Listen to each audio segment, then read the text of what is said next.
وانا قاعد كده جت قدامي لعبة اساسن كريد، وساعتها افتكرت معركة بين الفرس والمسلمين، وانهم تقريبا كانوا بيجهزوا مقاتلين زي الشخصيات اللي انت بتشوفها في اللعبة دي. تقريبا بيتميزوا بالسرعة والقوة وكمان القدرة على القتال، بتنبهر بيهم صح؟ طب تعرف بقى ان بالرغم من كل ده كان في واحد من المسلمين قدر يقتل اكتر من 100 منهم؟ ايوه زي ما بقول لك كده، وده كان عن طريق المبارزه. تعالى بقى يا صديقي احكي لك حصل ايه. بعد سيدنا عمرو بن الخطاب كانت الفرس في اضعف حالاتها، وده كان سببه معاركهم مع المسلمين دايما، وده خلاهم في اسوأ الحالات، فاضطروا ان هم يلجأوا الى الصلح والهدنه بينهم وبين المسلمين، وهم عارفين الايه اللي بتقول وان جرحوا للسلم فاجنح لها، عارفين ان المسلمين ما بينقضوش العهد. وبالفعل ده حصل. عشان الهدنه والصلح بين المسلمين والفرس كان هيبقى المده طويله، ده ما كانش عاجب واحد اسمه الهرمزان، وكان بيحرض قائد الفرس ان هو ينقض العهد بينه وبين المسلمين ويقاتلهم او يغدر بيهم. اللي ما يعرفش، الهرمزان ده كان امير الاحواز، والاحواز دول كانوا بيعيشوا في مدينه تسمى تستر.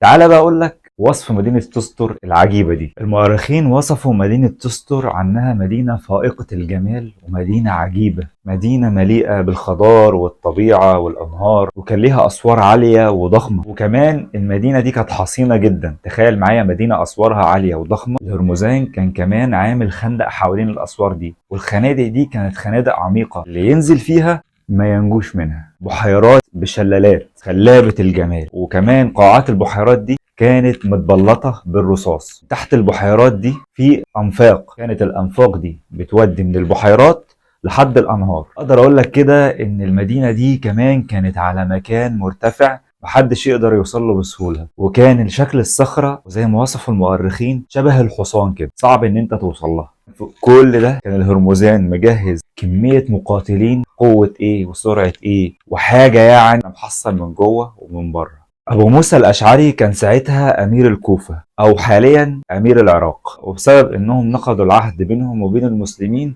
سيدنا عمر قرر إن هو يرسل جيش مجهز، وبلغ أبو موسى الأشعري إن هو كمان يجهز جيشه وهياخد الجيش ويروحوا يفتحوا مدينة تستر. وساعتها سيدنا عمر وصى أبو موسى الأشعري إنه ياخد معاه حد اسمه مجزأة، وهو ده بطل حلقتنا النهارده. خلي بالك، هو مش وصاه ياخد مجزأة بس، ده وصاه وأكد عليه إن يكون أساسي رفيق ليه. وكان ساعتها مجزأة سيد بني بكر، وكمان كان الأمير بتاعهم. وبالفعل أبو موسى الأشعري خد مجزأة معاه، وكمان عينه على ميسرة الجيش. المسلمين عسكروا حوالين الخندق، وكان الفرس بيبعتوا مقاتل من أقوى مقاتلينهم عشان يبرزوا حد من أقوى المسلمين. مجزأة كان بيقدر يقتل المقاتل ده ويقضي عليه، وكان بعد كل مبارزة كانت بتقوم معركة بين المسلمين والفرس.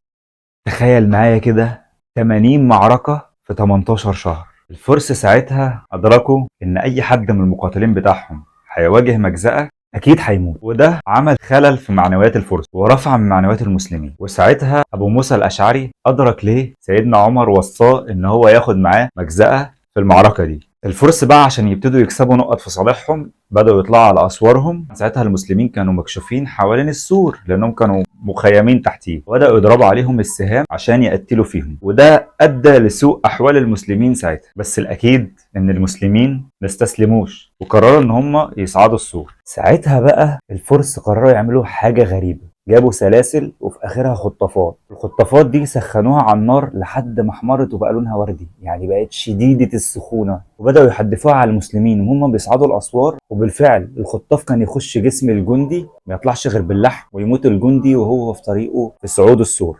بس ده مهزش المسلمين، وكمان بدأوا يكتر دعائهم مرة تانية، وبدأوا يبقى عندهم أمل إن هم يغلبوهم. وجاء عليهم الليل، وساعتها أبو موسى الأشعري فضل يبص للسور ويدعي إن ربنا ينصرهم ويكون معاهم. ساعتها حصل حاجة غريبة جدا، اترمى عليه سهم نزل قدامه. هو أصلا مش وقت قتال ولا وقت معركة، فقربوا من السهم لقى إن السهم فيه رسالة باللغة الفارسية، وكان فيه جزء من المسلمين في الجيش كان بيعرف يقرأ الفارسية. فتحوا الرسالة ولقوا فيها مكتوب: وإني استأمنتكم على نفسي ومالي وأهلي وكل من تبعني. وقال لهم كمان إن لكم علي إن أدلكم على مكان أو على منفذ يدخلكم لنص المدينة. وأبو موسى الأشعري قرر يحط رسالة في سهم كتب فيها إن هو ليه الأمان الشخص ده، وكتب الرسالة وحطها في سهم ورمى السهم. معروف عن المسلمين إن هم لا بيخلفوا وعد ولا بيكذبوا ولا بينقضوا اي عهود. وده اللي خلى الشخص ده يجي لابو موسى الاشعري ويحكي له حكايته. قال له ان الهرمزان قتل اخوه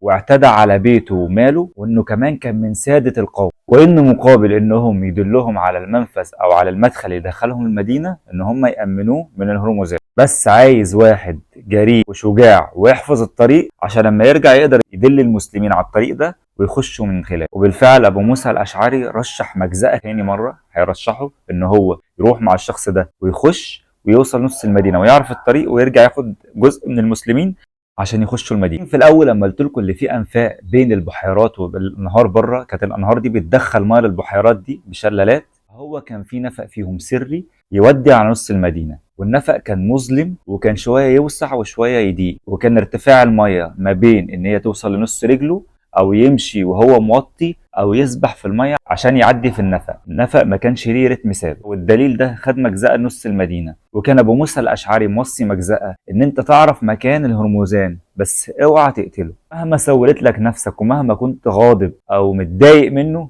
اوعى تقتله. وأما وصل نص المدينه وشاف الهرمزان كانت رقبته مكشوفه ليه، وكان ساعتها مجزأة في ايديه سهم، وسولت له نفسه اللحظه ان هو يقتله، بس افتكر ابو موسى الاشعري ومسك نفسه وما قتلهوش ورجع مره تانية للمسلمين. ولما رجع لابو موسى الاشعري قرر ان هو يختار 300 جندي يروحوا مع مجزأة ويكون هو قائدهم، ويخشوا النفق ويخشوا في نص المدينه. وبعد ما يخشوا نص المدينه يقعدوا يكبروا عشان يسمعوا المسلمين بره الاسوار، ويقتلوا حماة البوابه ويفتحوا البوابه ويدخلوا المسلمين. بس كان في عائق ساعتها. لما مجزأة خدت 300 جندي وراحوا يخشوا النفق عشان يطلعوا الناحية التانية للمدينة، قعدوا ساعتين عشان يعدوا، وبسبب العدد اللي كانوا داخلين بيه في النفق مستوى المياه ارتفع وبدأوا يتخنقوا، وده أدى إن يموت 220 شخص وما عداش ساعتها غير 80 شخص بس. وبعد ما عدى 80 شخص ودخلوا وسط المدينة قدروا إن هم يتخفوا ويروحوا عند حماة البوابة وقتلوا الجنود، فتحوا البوابة ودخلوا المسلمين. وكان ساعتها الوقت ده ما بين المغرب والعشاء. بيقول لك من شدة المعركة ما كانش الأشخاص باينين من بعض من كتر ما الأرض بتهتز والسيوف بتتلاحم والغبار طاغي على المعركة كلها. ساعتها مجزأة كان ليه هدف معين، وإن هو يقتل الهرمزان،